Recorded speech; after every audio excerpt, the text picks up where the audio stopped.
Assalamualaikum warahmatullahi wabarakatuh. Kami dari kelompok 4 ingin membahas mengenai pengawasan lembaga pembiayaan. Dipresentasikan oleh teman saya, Naufal Hibatul Haki Prasetyo, Muhammad Punggawariza Sastra, dan Fitri Kulotul Ayun. Otoritas Jasa Keuangan (OJK) titik 05 pembiayaan adalah badan usaha yang melakukan kegiatan pembiayaan untuk pengadaan barang atau jasa. Kegiatan usaha perusahaan pembiayaan mencakup pembiayaan investasi, pembiayaan modal kerja, pembiayaan multiguna, dan kegiatan usaha lain yang disetujui oleh OJK.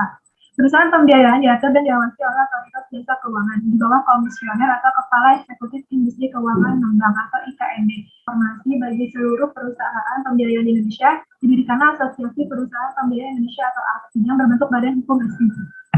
61 tahun 1988 tentang Lembaga Pembiayaan Keuangan Republik Indonesia nomor 11/1988 yang kemudian dicabut dan disempurnakan dengan Keputusan Menteri Keuangan nomor 448/KMK/017/200 tentang perusahaan pembiayaan. Dalam perkembangannya, kemudian pemerintah mengeluarkan Peraturan Presiden nomor 9 tahun 2009 tentang lembaga pembiayaan. Dalam pasal 1, Perpres nomor 9 tahun 2009. Yang dimaksud dengan lembaga pembiayaan adalah badan usaha yang melakukan kegiatan pembiayaan dalam bentuk penyediaan dana atau barang modal.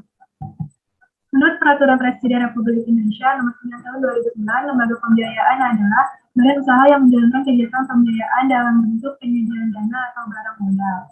Keberadaan lembaga pembiayaan tidak kalah penting dengan lembaga keuangan karena dapat menjadi pilihan alternatif untuk mendapatkan suntikan dana yang juga potensial dalam menunjang pertumbuhan ekonomi nasional. Tidak hanya itu, mereka memegang peranan penting dalam bidang pembangunan juga, seperti menampung aspirasi dan minat masyarakat. Lembaga ini juga ikut serta dalam pembangunan yang mana para pelaku usaha dan masyarakat umum mengharapkan lembaga ini untuk menyalurkan dana sebagai modal menjalankan kegiatan usaha. Peraturan Presiden nomor 9 tahun 2009 secara tegas melarang lembaga pembiayaan untuk menarik dana secara langsung dari masyarakat. Hanya lembaga keuangan bank yang diperbolehkan untuk menarik dana secara langsung dari masyarakat. Dinyatakan bahwa lembaga pembiayaan dilarang untuk menarik dana secara langsung dari masyarakat dalam bentuk giro, deposito, dan tabungan. Tujuan pengawasan bank: menciptakan sistem perbankan yang sehat yang dapat memenuhi 3 aspek, yaitu yang pertama, sanggup memelihara kepentingan masyarakat, yang kedua, bermanfaat dalam mendorong pertumbuhan perekonomian dan pengendalian moneter, yang ketiga, mampu mengembangkan usaha ini secara wajar. Pengertian pengawasan. Pengawasan adalah keseluruhan upaya pengamatan pelaksanaan kegiatan operasional guna menjamin bahwa berbagai kegiatan tersebut sesuai dengan rencana yang telah ditetapkan sebelumnya. Dari definisi tersebut terlihat bahwa pengawasan diselenggarakan pada waktu kegiatan operasional sedang berlangsung. Berarti orientasi waktu pelaksanaan pengawasan adalah sekarang, lalu sasaran pengawasan terbatas pada keterkaitannya dengan rencana, dan sifat pengawasan pada dasarnya adalah preventif. Pengawasan pembiayaan merupakan upaya agar pembiayaan yang telah dicairkan tersebut dapat dikembalikan sesuai dengan jangka waktu yang telah diperjanjikan. Pembiayaan merupakan kegiatan utama bank sebagai usaha untuk memperoleh laba, tetapi rawan risiko yang tidak saja dapat merugikan bank, tapi juga berakibat kepada masyarakat penyimpanan dan penggunaan dana. Fungsi pengawasan yang bersifat menyeluruh atau multi-layer control dengan 3 prinsip utama. Yang pertama, prinsip pencegahan dini. Pencegahan dini adalah tindakan preventif terhadap kemungkinan terjadinya hal-hal yang dapat merugikan dalam pembiayaan atau terjadinya praktik-praktik pembiayaan yang tidak sehat. Pencegahan dini dilakukan dengan cara menciptakan struktur pengendalian internal yang andal sebagai alat pencegahan yang mampu meminimalkan peluang-peluang penyimpangan dan alat untuk mendeteksi adanya penyimpangan sehingga dapat segera diluruskan kembali. Struktur pengendalian internal ini harus diterapkan pada semua tahap proses pembiayaan, mulai dari permohonan pembiayaan sampai pelunasan penyelesaian pembiayaan. Yang kedua, prinsip pengawasan melekat. Pengawasan melekat, di mana para pejabat pembiayaan melakukan supervisi sehari-hari untuk dapat memastikan bahwa kegiatan pembiayaan telah berjalan sesuai dengan kebijakan yang telah ditetapkan dan ketentuan-ketentuan operasional lainnya dalam pembiayaan. Yang ketiga, prinsip pemeriksaan internal. Pengawasan pembiayaan juga harus dilengkapi dengan audit internal terhadap semua aspek pembiayaan yang telah dilakukan. Audit internal merupakan upaya lanjutan dalam pengawasan pembiayaan untuk lebih memastikan bahwa pembiayaan dilakukan dengan benar sesuai dengan kebijakan pembiayaan dan telah memenuhi prinsip-prinsip pembiayaan yang sehat serta dapat mematuhi ketentuan-ketentuan yang berlaku dalam pembiayaan.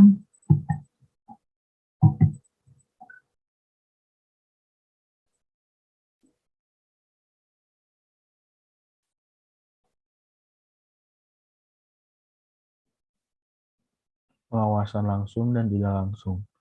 OJK melakukan pembinaan terhadap industri lembaga pembiayaan agar tetap berkembang untuk mendukung pertumbuhan perekonomian nasional. Salah satu cara dalam melakukan pembinaan tersebut ialah dengan melakukan pengawasan terhadap lembaga pembiayaan. Dalam rangka menjalankan fungsi terhadap lembaga pembiayaan, OJK menggunakan dua metode, yaitu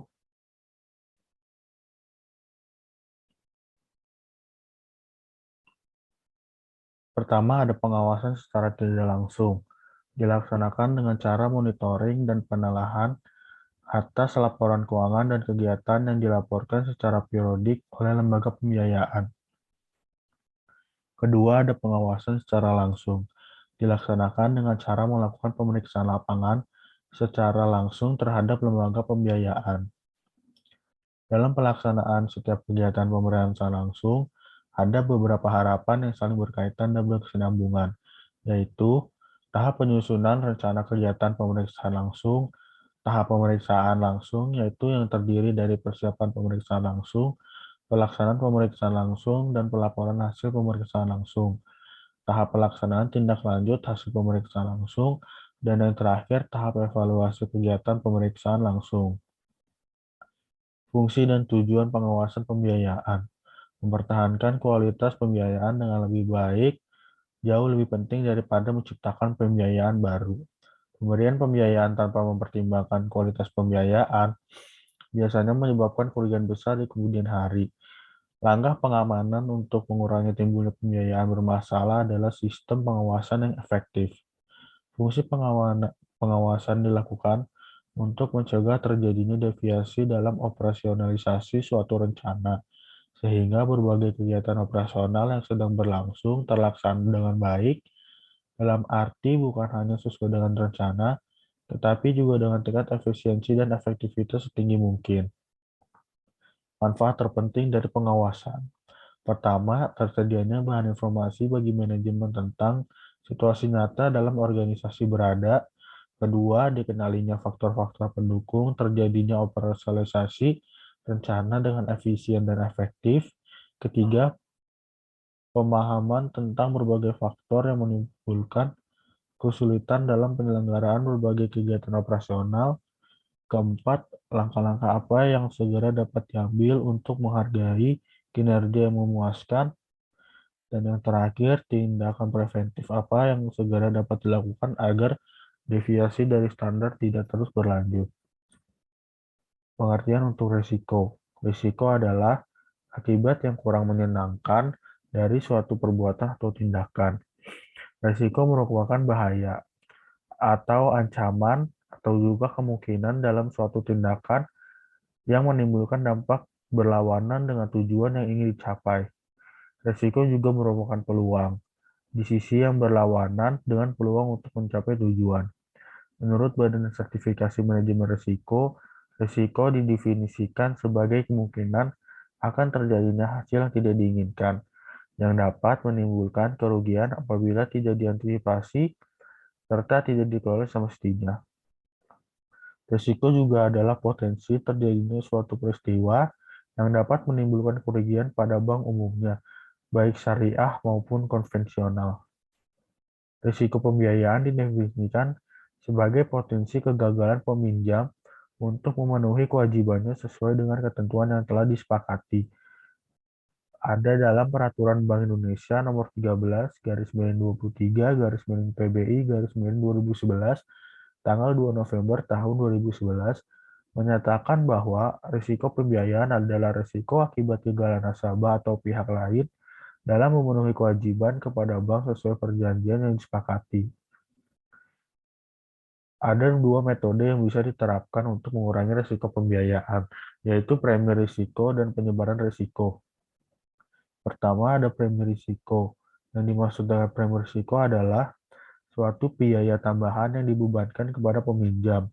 Premi risiko bisa dinyatakan secara eksplisit, bisa juga dengan cara implisit. Cara terakhir ini tidak disebut dengan jelas premi risiko.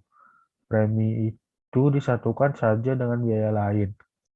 Dengan demikian, pembiayaan yang berisiko tinggi akan ditetapkan biaya lain yang tinggi pula. Pendekatan premi risiko mencerminkan dua kecenderungan dalam praktek bank.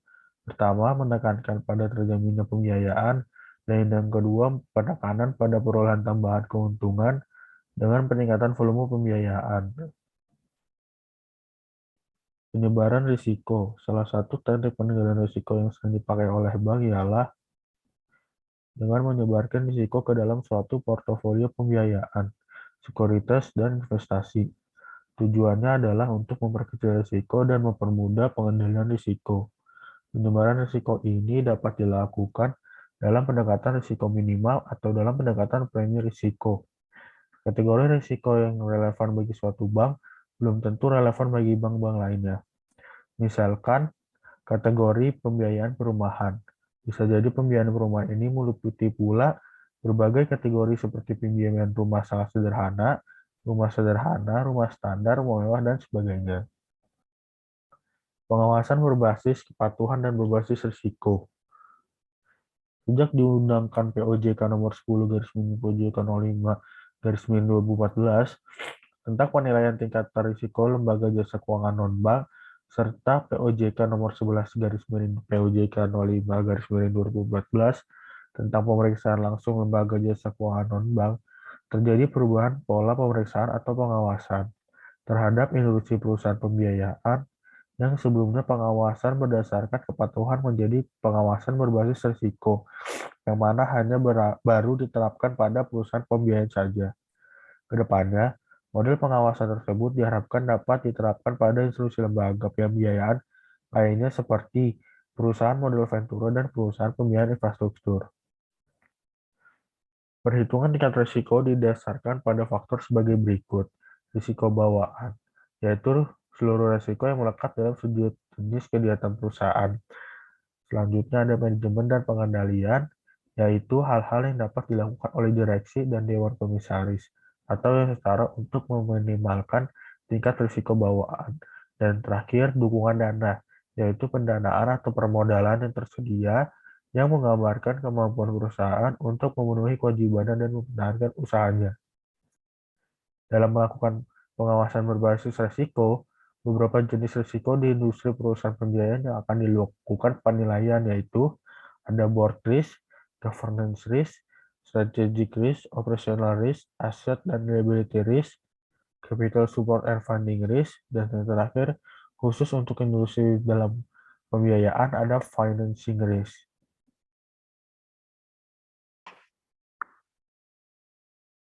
Risiko kepengurusan. Risiko yang muncul sebagai akibat kegagalan perseroan dalam memelihara komposisi terbaik pengurusnya yaitu direksi dan dewan komisaris atau yang setara yang memiliki kompetensi dan integritas yang tinggi. Risiko strategi. Risiko yang muncul akibat kegagalan penetapan strategi yang tepat dalam rangka pencapaian sasaran dan target utama penerapan. Kemudian risiko operasional, yaitu risiko yang muncul sebagai akibat ketidaklayakan atau kegagalan proses internal, manusia, sistem teknologi informasi, dan atau adanya kejadian yang berasal dari lingkungan perseroan. Risiko kekayaan dan liabilitas. Risiko yang muncul sebagai akibat kegagalan pengelolaan aset dan liabilitas perseroan. Risiko dukungan dana. Risiko yang muncul akibat ketidakcukupan dana modal yang ada pada perseroan, termasuk kurangnya akses tambahan dana atau modal dalam menghadapi kerugian atau kebutuhan dana atau modal yang tidak terduga. Risiko pembiayaan. Risiko yang muncul dalam kegiatan penyaluran dana. Risiko kredit muncul akibat kegagalan nasabah atau pihak lain dalam memenuhi kewajiban kepada bank syariah sesuai dengan perjanjian yang disepakati. Berikut adalah minimalisir risiko pembiayaan. Dalam menghadapi risiko, setidaknya ada beberapa alternatif bisa diambil oleh manajer dalam mengelola risiko, meliputi yaitu menghindari risiko atau risk avoidance.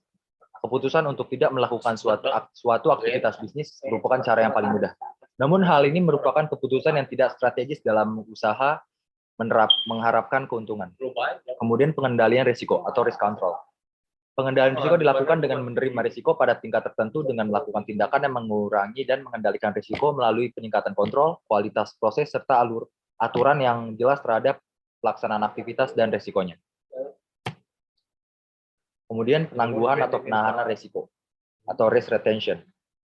Perusahaan menanggung sendiri risiko yang muncul yaitu dengan cara menyediakan dana untuk menanggung risiko tersebut. Pendanaan bisa dilakukan melalui beberapa cara seperti menyisihkan dan cadangan, self insurance dan lain-lain. Kemudian pengalihan risiko atau risk transfer. Pengalihan hal ini dilakukan dengan mengalihkan risiko pada pihak lain. Konsekuensinya terdapat biaya yang harus dikeluarkan atau berbagi profit dengan pihak lain. Proses manajemen risiko. Komunikasi dan konsultasi, yaitu merupakan proses berulang dan berkelanjutan antara pemangku kepentingan untuk berbagi informasi dan melakukan dialog terkait dengan pengelolaan risiko. Peran dan tanggung jawab masing-masing pihak maupun pemahaman yang baik tentang kriteria pengambilan keputusan. Penetapan konteks, yaitu proses penetapan ruang lingkup, kriteria, batasan, dan parameter yang relevan dan penting yang akan dijadikan sebagai acuan dalam pengelolaan risiko. Asesmen risiko yang meliputi identifikasi risiko, yaitu proses menemukan, mengenali, dan mendefinisikan risiko yang melekat pada setiap aktivitas yang dilakukan secara proaktif, sistematis, dan terstruktur berdasarkan informasi yang tersedia. Analisis risiko, yaitu proses memahami karakteristik risiko baik secara kualitatif maupun kuantitatif tentang kemungkinan kejadian dan dampak yang ditimbulkan oleh risiko tersebut.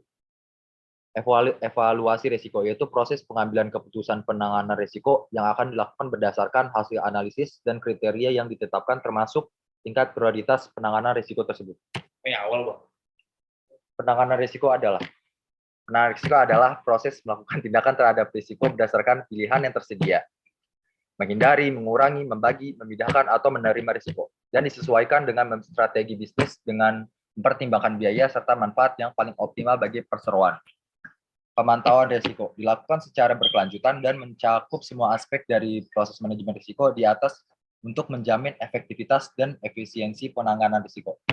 Memperoleh informasi untuk perbaikan proses dan analisis serta pembelajaran dari kejadian risiko maupun identifikasi risiko-risiko yang baru timbul. Terima kasih. Sekian dari kelompok kami. Wassalamualaikum.